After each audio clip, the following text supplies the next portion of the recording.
Hello friends, welcome to my YouTube channel. നമ്മുടെ ചാനലിൻ്റെ പേര് വള്ളുവനാടൻ മലയാളി എന്നാണ് കേട്ടോ. അപ്പോൾ ഇന്നത്തെ നമ്മുടെ വീഡിയോ വള്ളുവനാടിനെ പറ്റിയിട്ടാണ്. കേരളത്തിലെ ഒരു പഴയ നാട്ടുരാജ്യമാണ് വള്ളുവനാട്. ഇന്നത്തെ പെരിന്തൽമണ്ണ, മണ്ണാർക്കാട് താലൂക്കുകളും പിന്നീട് നെടുങ്ങനാട്ടിൽ നിന്നും കൂട്ടിച്ചേർത്ത പട്ടാമ്പി, ഒറ്റപ്പാലം, പൊന്നാനി താലൂക്കുകളും ഏറനാട്, പാലക്കാട് താലൂക്കുകളുടെ ചില ഭാഗങ്ങളും ചേർന്നതാണ് പഴയ വള്ളുവനാട് രാജ്യം. വള്ളുവനാടിൻ്റെ ഭൂമിശാസ്ത്രപരമായ അതിരുകൾ ലഭ്യമായ സ്രോതസ്സുകളിൽ നിന്ന് വിലയിരുത്താൻ പ്രയാസമാണ്. കാലക്രമേണ കാര്യമായ വ്യത്യാസമുണ്ട്. തെക്ക് ഭാഗത്ത് ഭാരതപ്പുഴയും വടക്ക് ഭാഗത്ത് പന്താളൂർ മലനിരകളും കിഴക്ക് അട്ടപ്പാടി മലനിരകളും പടിഞ്ഞാറ് അറബിക്കടലുമായിരുന്നു വള്ളുവനാടിൻ്റെ അതിരുകൾ.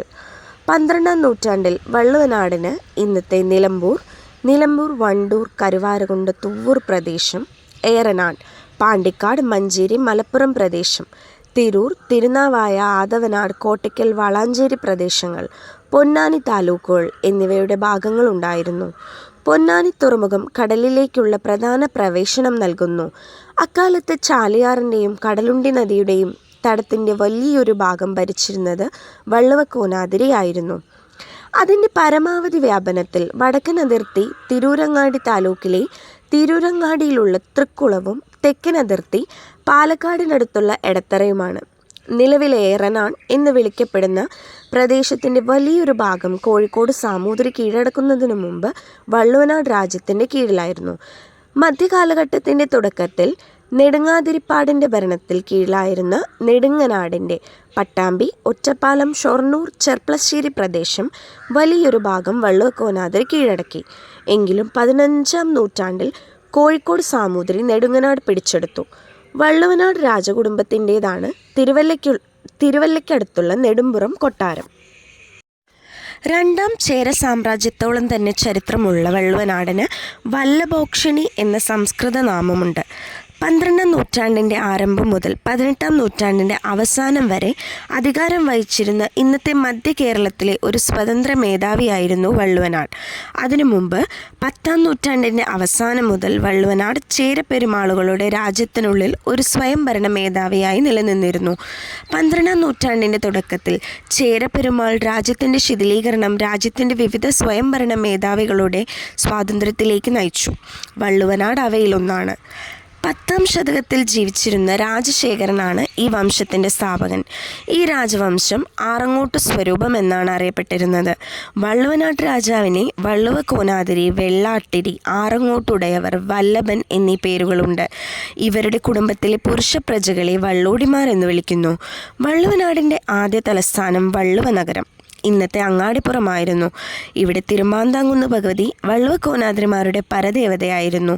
തങ്ങളുടെ പരദേവതയായിരുന്ന അങ്ങാടിപ്പുറത്തെ തിരുമാന്താംകുന്ന് ഭഗവതി ക്ഷേത്രത്തിന് ചുറ്റുമായി കഴിഞ്ഞുകൂടിയിരുന്ന വള്ളുവക്കണക്കന്മാരുടെ ഇടയിലേക്ക് മധ്യ കേരളത്തിൽ നിന്നും കടൽ മാർഗം എത്തിപ്പെട്ട് അധികാരം സ്ഥാപിച്ചെടുത്തവരാണ് വള്ളുവക്കോനാതിരിമാർ എന്നും തന്മൂലമാണ് അവരുടെ രാജ്യത്തിന് വള്ളുവനാട് എന്ന പേര് കിട്ടിയതെന്നും പറയപ്പെടുന്നുണ്ട്.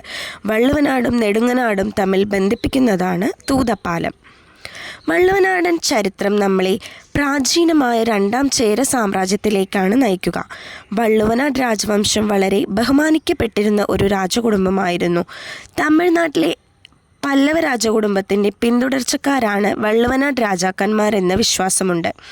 അവർ തമിഴ്നാട്ടിൽ നിന്നും കുടിയേറി പാർത്തവരാണ് എന്ന് സൂചന നൽകുന്നു.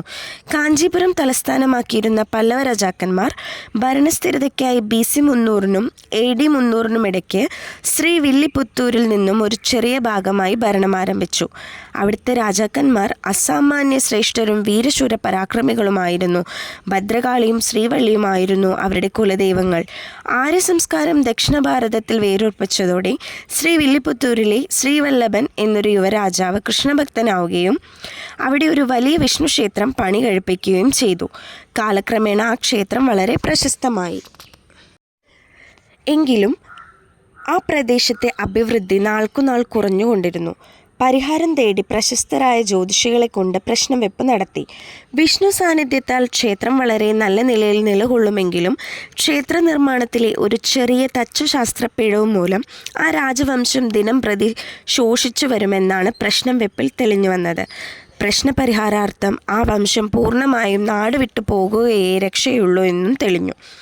മറ്റൊരു സ്ഥലത്തെ പോലെയും അന്ധവിശ്വാസങ്ങൾ വാണിടുന്ന ആ നാട്ടിലും ഭഗവതിയേക്കാൾ പ്രാധാന്യം വിഷ്ണുവിന് കൊടുത്തതാണ് ഇതിന് കാരണമെന്നൊരു വിശ്വാസവും രൂപപ്പെട്ടു. താമസിയാതെ വല്ലഭരാജാവും പരിവാരങ്ങളും ശ്രീവില്ലിപുത്തൂരിൽ നിന്ന് കുറേ ദൂരം സഞ്ചരിച്ച് ഭാരതപ്പുഴയുടെ തീരത്തെത്തുകയും ക്രമേണ വള്ളുവനാട്ടിലെ രാജാക്കന്മാരായി തീരുകയും ചെയ്തു. ഒരു കാലത്ത് വള്ളുവക്കോനാദ്രി ആയിരുന്നു തെക്കേ മലബാറിലെ മിക്കവാറും പ്രദേശങ്ങളുടെയും അധിപൻ. കുറച്ചു വർഷങ്ങൾക്ക് ശേഷം കോഴിക്കോട് സാമൂതിരി പടിഞ്ഞാറൻ തീരത്ത് ശക്തമായ സാന്നിധ്യം ഉറപ്പിക്കുകയും വള്ളുവനാട്ടിലെ കുറേ സ്ഥലങ്ങൾ പിടിച്ചെടുക്കുകയും ചെയ്തു. 12 വർഷം കൂടുമ്പോൾ തിരുനാവായിൽ നടക്കാറുള്ള മാമാങ്കോത്സവത്തിൽ അധ്യക്ഷപദം അലങ്കരിച്ചിരുന്നത് അന്ന് വരെ ശക്തനായ വള്ളുവക്കോനാദ്രി ആയിരുന്നു. എന്നാൽ 13-ാം നൂറ്റാണ്ടിൻ്റെ രണ്ടാം പകുതിയിൽ സാമൂതിരി തിരുനാവായ പിടിച്ചടക്കിയതോടെ ആ പദവി വള്ളുവക്കോനാദ്രിക്ക് നഷ്ടപ്പെട്ടു. 12 വർഷത്തിലൊരിക്കൽ തിരുനാവായയിൽ ഭാരതപ്പുഴയുടെ തീരത്തും പുഴയിലുമായി നടന്നിരുന്ന ഒരു ഉത്സവമാണ് മാമാങ്കം. രാജാക്കന്മാരും ഉന്നതരും ബ്രാഹ്മണരും കൂടാതെ അറബികൾ, ചൈനക്കാർ, മാർവാടികൾ, ചെട്ടികൾ തുടങ്ങി വിവിധ കച്ചവടക്കാരും പങ്കെടുത്തിരുന്ന ആ വലിയ മേള തന്നെയായിരുന്നു മാമാങ്കം. നാടാകെ ഒരു ഉത്സവ പ്രതീതിയിലായിരുന്ന കാലമായിരുന്നു അത്. കൂടാതെ നമ്മുടെ പല കാർഷികോൽപ്പന്നങ്ങളും കൗശല വസ്തുക്കളും വിൽക്കപ്പെടുകയും ചെയ്തു. നമുക്ക് അന്യമായ പല ഉൽപ്പന്നങ്ങളും വാങ്ങുവാനും കൂടിയുള്ള ഒരു അവസരമായിരുന്നു മാമാങ്കം. കൂടാതെ രാത്രിയിൽ കഥകളി, ഓട്ടംതുള്ളൽ തുടങ്ങി നിരവധി കലാരൂപങ്ങളും പ്രദർശിപ്പിച്ചിരുന്നതായി രേഖകൾ സൂചിപ്പിക്കുന്നു. മാമാങ്കത്തിൻ്റെ രക്ഷാധികാരി അലങ്കരിച്ചിരുന്ന സ്ഥാനം രക്ഷാപുരുഷ സ്ഥാനം എന്നാണ് അറിയപ്പെട്ടിരുന്നത്. നല്ല ഉയർന്ന അന്തസ്സും ബഹുമതിയുമുള്ള ആ സ്ഥാനം സാമൂതിരി അട്ടിമറിക്കുന്നതുവരെയും വള്ളുവക്കോനാദ്രി ആയിരുന്നു അലങ്കരിച്ചിരുന്നത്. സാമൂതിരിയുടെ ഈ കടന്നാക്രമണം അതുകൊണ്ട് തന്നെ വള്ളുവനാട്ടിലെ ജനങ്ങൾക്കൊരു വൻ തിരിച്ചടിയായി. എങ്ങനെയെങ്കിലും ഈ സ്ഥാനം തിരിച്ചു പിടിച്ചേ തീരൂ എന്ന തീരുമാനത്തിലാണ് ചാവേർപ്പട രൂപം കൊള്ളുന്നത്. എല്ലാ പ്രാവശ്യവും സാമൂതിരി മാമാങ്കത്തിൻ്റെ രക്ഷാപുരുഷനായി വരുമ്പോഴും ചാവേർപ്പട സാമൂതിരിയോട് പൊരുതാനായി തിരുനാവായയിലെത്തും. അതിശക്തരും ധാരാളം പോരാളികളും ഉണ്ടായിരുന്ന സാമൂതിരിപ്പടയോട് ജയിക്കാനാകാതെ മരണം സുനിശ്ചിതമാണെങ്കിലും ചാവേർപ്പട അവരുടെ രാജാവിന് അന്തസ്സ് ഉയർത്തിപ്പിടിക്കാൻ എല്ലാ പ്രാവശ്യവും എത്തുന്നത് പതിവായി. എങ്കിലും രാജാവ് ഒരിക്കലും ആരെയും ചാവേർപ്പടയിൽ ചേരാൻ നിർബന്ധിച്ചിരുന്നില്ല. ജനങ്ങൾ സ്വമേധയാ മുന്നോട്ട് വന്ന് വള്ളുവക്കോനാദ്രിയുടെ രക്ഷാപുരുഷാധികാരം തിരിച്ചുപിടിക്കാനായി പൊരുതി വീരമൃത്യു മരിച്ചു. രാജാവ് എല്ലാ പ്രാവശ്യവും ചാവേർപ്പടയിലെ ധീരയോദ്ധാക്കൾക്ക് ആശംസകൾ നൽകുകയും അവർക്ക് വേണ്ടി പ്രാർത്ഥിക്കുകയും ചെയ്തിരുന്നു. മാമാങ്കത്തിന് ധീര പോരാളികളെ യുദ്ധത്തിനയച്ച് വീരമൃത്യു വരിക്കാൻ വെള്ളാട്ടിരിയുടെ നേതൃത്വത്തിൽ 4 നായർ കുടുംബക്കാരുണ്ടായിരുന്നു. ചന്ദ്രത്ത് പണിക്കർ, പുതുമന പണിക്കർ, കൊക്കാട്ട് പണിക്കർ, വെർക്കോട്ട് പണിക്കർ. അവരോടൊപ്പം ആയുധധാരികളായ നായർ ജാതിക്കാരും പലപ്പോഴും മുസ്ലിമുകളും മരണം വരിക്കാൻ തയ്യാറായി പോന്നിരുന്നു. ഇത്തരത്തിൽ പോയിരുന്ന ചാവേറുകളുടെ കുടുംബക്കാരോ മുതിർന്നവരോ കഴിഞ്ഞ തവണ നടന്ന യുദ്ധത്തിൽ സാമൂതിരിപ്പടയോട് പൊരുതി ജീവൻ നഷ്ടപ്പെട്ടവരായിരുന്നു. ആയതിനാൽ ആ കുടിപ്പകയും വിദ്വേഷവുമാണ് മിക്കവരെയും ചാവേർപ്പടയിലേക്ക് സ്വമേധയാ നയിച്ചത്. മലബാറിൻ്റെ പല ഭാഗത്തു നിന്നും വരുന്ന ഇത്തരം ചാവേറുകൾ വെള്ളാട്ടരിയുടെ നേതൃത്വത്തിൽ തിരുമാന്താംകുന്നിൽ കൂടുകയും അവിടെ നിന്നും മുകളിൽ സൂചിപ്പിച്ച നായർ കുടുംബങ്ങളിലെ പടനായകൻ്റെ നേതൃത്വത്തിൽ തിരുനാവായയിലേക്ക് സഞ്ചരിക്കുകയായിരുന്നു പതിവ്. വില്യം ലോഗൻ്റെ മലബാർ മാനുവലിൽ 1683 മാമാങ്കത്തെ വളരെ വ്യക്തമായി പ്രതിപാദിച്ചിരിക്കുന്നു. ആർപ്പുവിളികൾക്കും വെടികൾക്കും ഇടയിൽ നിന്ന് വള്ളുവനാട്ടിലെ 4 നായർ കുടുംബങ്ങളിലെ ചാവേർ നായരുകൾ ജനക്കൂട്ടത്തിൽ നിന്ന് വരികയും സുഹൃത്തുക്കളുടെയും ബന്ധുക്കളുടെയും അവസാന ആശംസകളും പ്രാർത്ഥനകളും സ്വീകരിക്കുകയും ചെയ്തു. വെള്ളാട്ടേരിയുടെ വീട്ടിൽ നിന്നും ഈ ഭൂമിയിൽ അവസാനത്തെ ഊണ് കഴിച്ചതിന് ശേഷം വരുന്ന അവരെ മാലകളിട്ടും ഭസ്മം പൂശിയും ജനങ്ങൾ വരവേറ്റു. ഇത്തവണ പുതുമന പണിക്കരാണ് പട നയിക്കുന്നത്.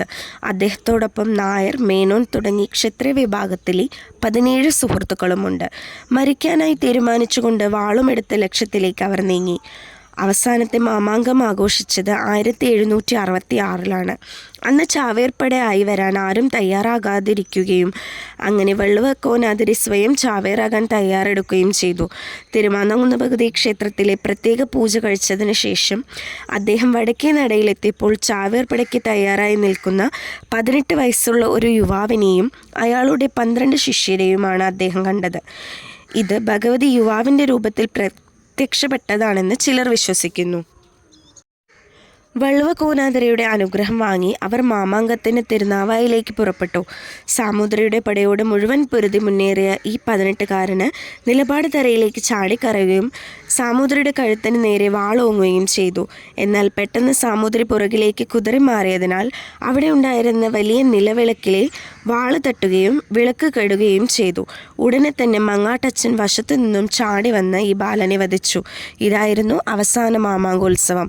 നിലപാട് തറയിലെ നിലവിളക്ക് കെടുന്നത് ഒരു ദുശ്ശകനമായി കണക്കാക്കപ്പെടുകയും തുടർന്ന് മലബാർ ഭാഗം പൂർണ്ണമായി അധംപതിക്കുകയും ചെയ്തു എന്നാണ് ചരിത്രം.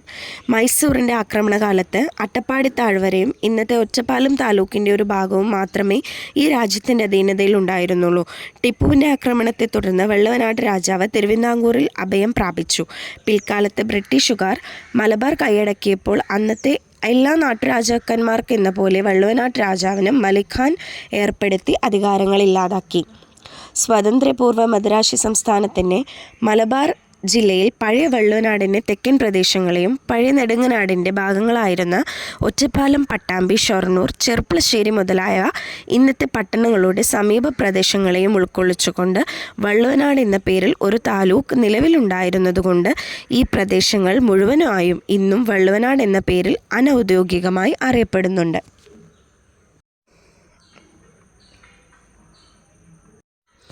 അപ്പോൾ വള്ളുവനാടൻ ചരിത്രത്തെ പറ്റിയിട്ടുള്ള എൻ്റെ ഒരു ചെറിയ അന്വേഷണമാണ് കേട്ടോ ഇത്. ഈ പറയുന്നതിൽ എന്തെങ്കിലും ചെറിയ തെറ്റുകളൊക്കെ ഉണ്ടെങ്കിൽ നിങ്ങൾ ക്ഷമിക്കണം. അതുപോലെ തന്നെ നിങ്ങൾക്ക് വള്ളുവനാടനെ പറ്റി അറിയുന്ന കാര്യങ്ങളൊക്കെ കമൻറ്റ് ചെയ്യണം കേട്ടോ. ഒപ്പം നിങ്ങൾക്ക് വീഡിയോനെ പറ്റിയുള്ള നിങ്ങളുടെ അഭിപ്രായങ്ങളും കാര്യങ്ങളും കമൻറ്റ് ബോക്സിൽ ഇടണം. അപ്പോൾ നമ്മുടെ വീഡിയോ ഇഷ്ടപ്പെട്ടിട്ടുണ്ടെങ്കിൽ ലൈക്ക് ചെയ്യണം, ഷെയർ ചെയ്യണം. അതുപോലെ തന്നെ നമ്മുടെ ചാനൽ സബ്സ്ക്രൈബും ചെയ്യണം കേട്ടോ. അപ്പോൾ താങ്ക് യു.